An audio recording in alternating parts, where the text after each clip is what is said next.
Next question question number 36 है student. तो start करते हैं। आप अपने क्वेश्चन को जरूर मैच कर लें। ठीक है student.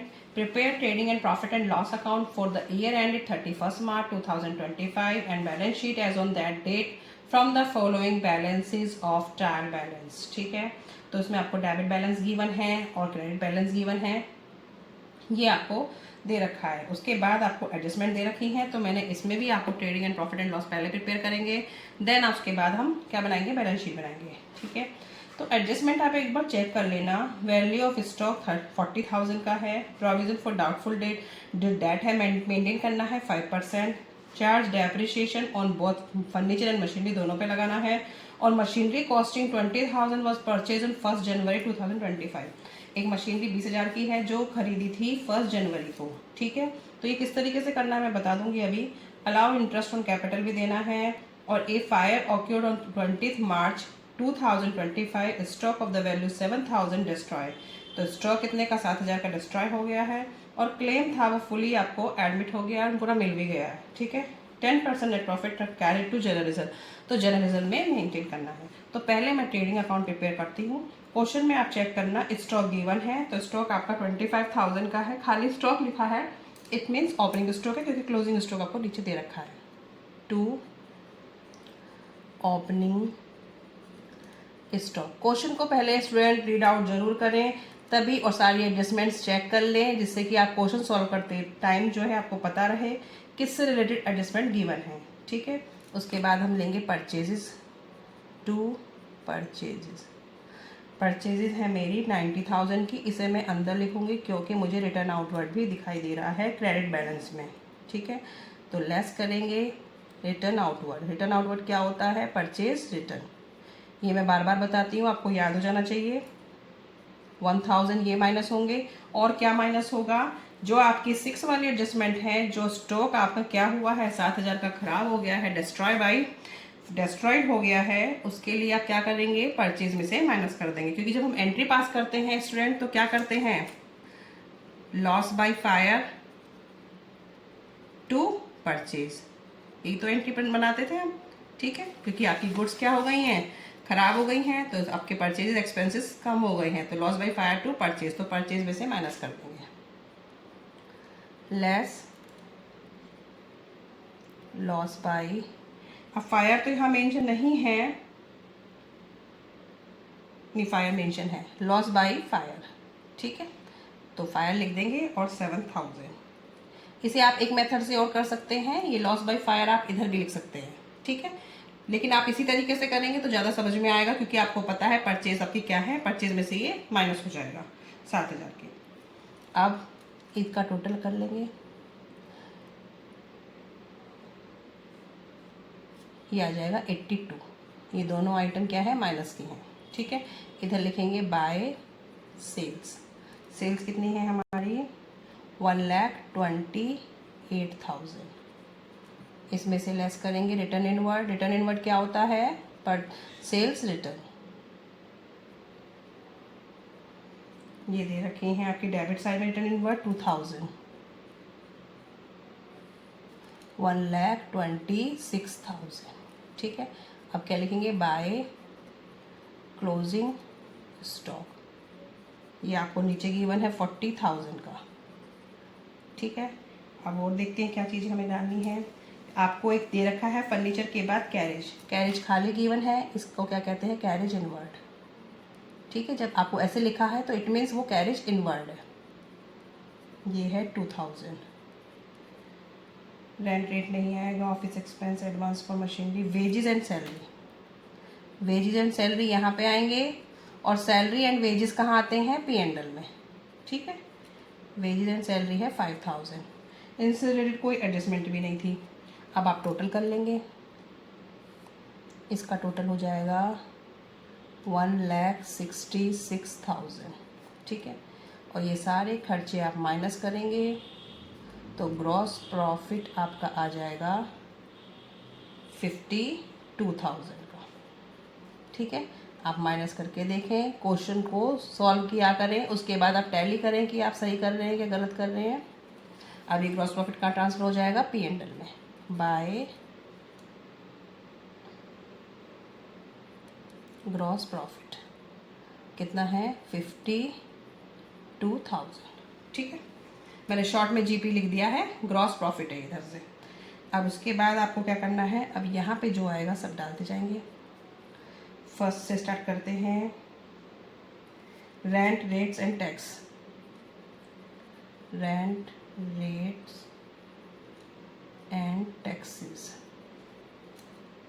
5,000। Printing and stationery 2, printing and stationery 1,000। Office expense, ये सब क्या है, इनडायरेक्ट एक्सपेंसेस हैं।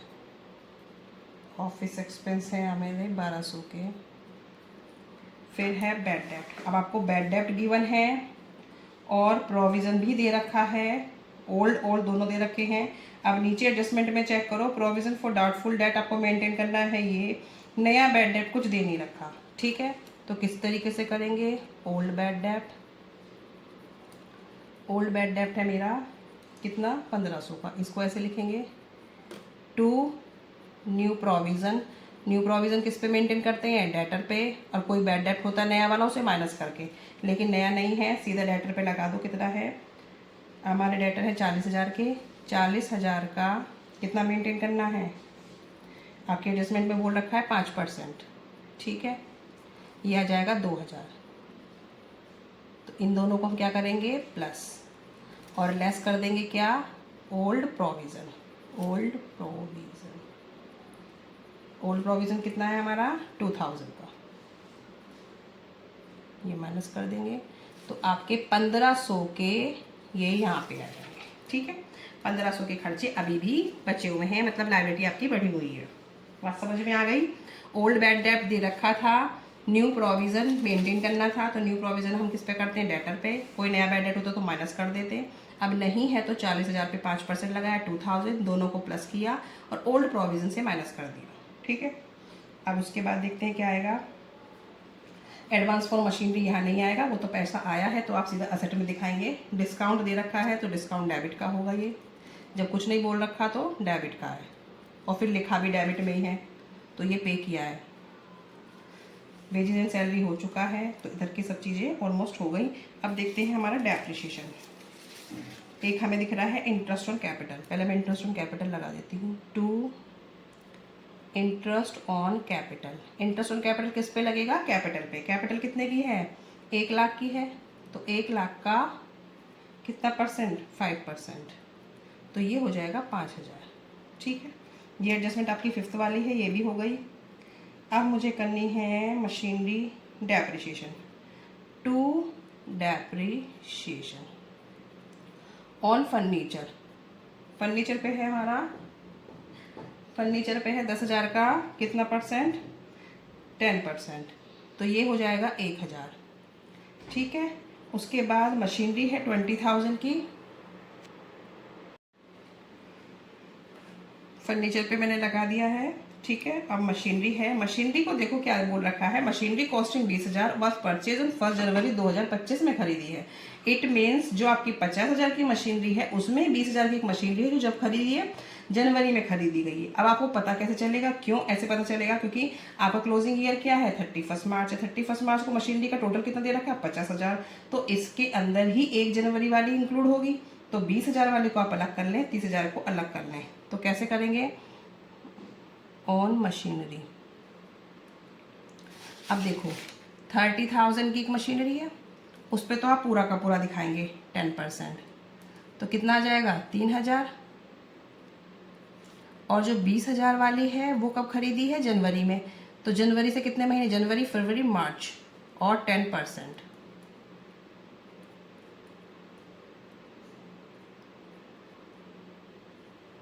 ये आ जाएगा 500। तो दोनों का मिला के कितना हो गया, 3,500। समझ आ गया स्टूडेंट। जो 50,000 की मशीनरी थी उसमें मैंने 30,000 पे पूरे साल वाला दिखा दिया, उसी के अंदर 20,000 वाली थी। 20,000 वाली कब खरीदी गई, जनवरी में, तो जनवरी फरवरी मार्च 3 मंथ्स 10% लगेगा, उसका 500 आया, 3,000 ये, तो हो गया 3,500। ठीक है, ये कैलकुलेशन आपको समझ में आ जानी चाहिए। 50,000 की मशीनरी है, उसी के अंदर आपकी 20,000 वाली भी है। तो 30,000 की तो पूरे साल यूज़ करी, और जो 20,000 वाली है वो आपने जनवरी में खरीदी, जनवरी फरवरी मार्च 3 मंथ्स और 10%, 3500 टोटल मैंने डाल दिया, फर्नीचर का ये डाल दिया। ठीक है, तो ये हो जाएगा 4500। अब मैंने ऑलमोस्ट सब चीज़ें डाल दी हैं इसमें।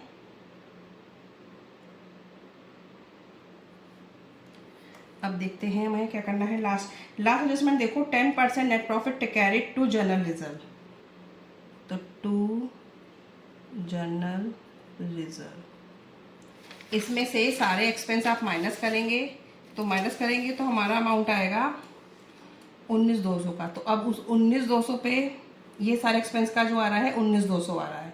ठीक है, इसमें से 19,200 माइनस करेंगे, तो जो अमाउंट आया उस पे आप क्या लगा देंगे, जनरल रिजर्व। जैसे कि यहाँ बता देती हूँ, इसमें से मैंने ये माइनस किया तो मेरा टोटल आ रहा है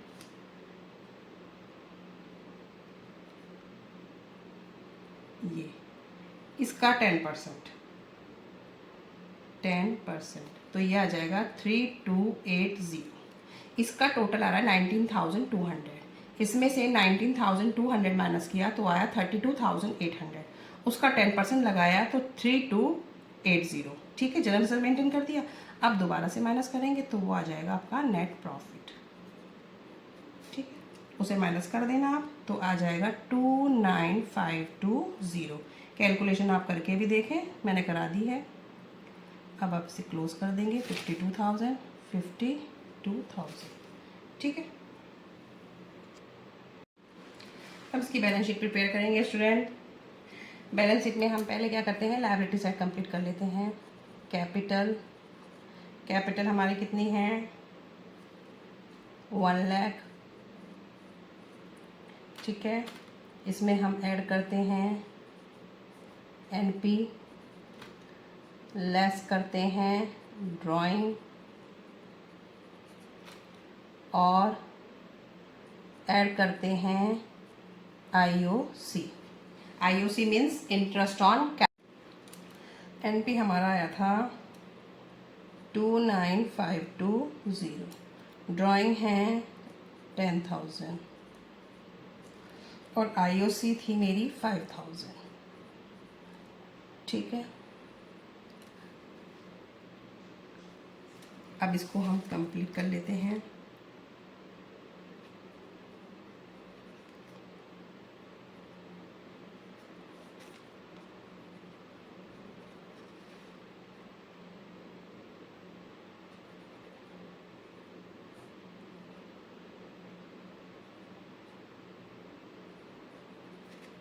ये आएगा 124,520।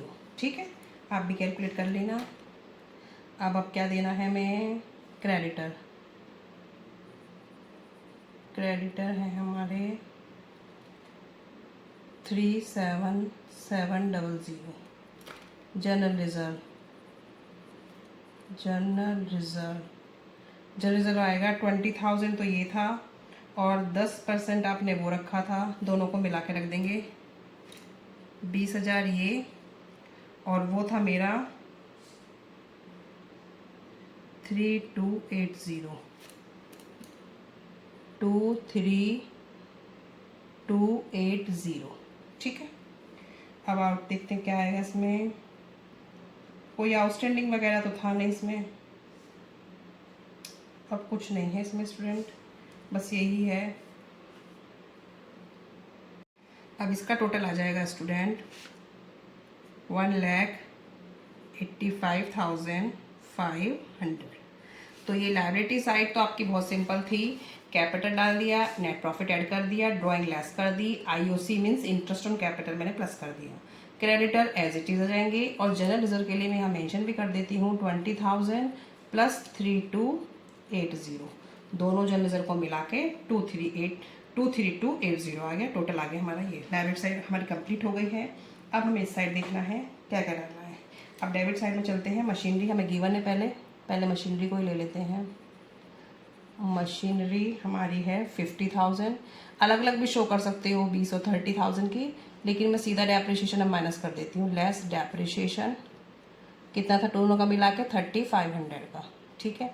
तो 00564, ठीक है। आगे चलो, फर्नीचर है 10,000 का, लेस डेप्रिसिएशन 1000, तो ये आ जाएगा 9000, ठीक है। और क्या आएगा इधर से, डेटर, सन्ड्री डेटर, ये है मेरे 40,000 के। नया कोई बैड डेट तो था नहीं, सीधा न्यू प्रोविज़न माइनस करते हैं। न्यू प्रोविज़न, आप समझ जाना, मैंने न्यू लिखा है। New provision for doubtful debt, doubtful debt कितना मेंटेन किया था हमने, 40,000 का 5%, तो 2000 किया था मैंने मेंटेन, तो ये आ जाएगा 38,000, ठीक है। उसके बाद आएंगे मेरे एडवांस फॉर मशीनरी, ये एज इट इज़ आ जाएगा, एडवांस फॉर मशीनरी। एक तरीके से कैश आया है, आप इसे लेकिन अलग से शो कर देना। Discount wages, cash in hand, cash at bank, cash in hand ये आएगा 6000, cash at bank, cash at bank आएगा 32,000, ठीक है। अब नीचे एक बार चेक करते हैं, क्लोजिंग स्टॉक भी रह गया अभी हमारा। क्लोजिंग स्टॉक ये आएगा 40,000 का। और इंश्योरेंस कंपनी ने जो क्लेम दिया था, इंश्योरेंस कंपनी क्लेम, तो ये कितना था, 7000 के पैसे मिल गए थे। आप इसे कैश एट बैंक में भी शो कर सकते हैं स्टूडेंट, इसलिए लेकिन मैं अलग से शो कर रही हूँ, और बाकी मैं सब चीज़ें इसमें डाल चुकी हूँ, ठीक है। एक बार फिर से चेक कर लेते हैं, कुछ रह तो नहीं गया। फर्नीचर हो गया, मशीनरी हो गई है, ऑलमोस्ट सब चीज़ें डल गई हैं इसमें। अब आप इसका टोटल करेंगे तो टोटल इसका भी इतना ही आएगा, 1,85,500। कैलकुलेशन करके देखें, टोटल भी करके देखें, ठीक है।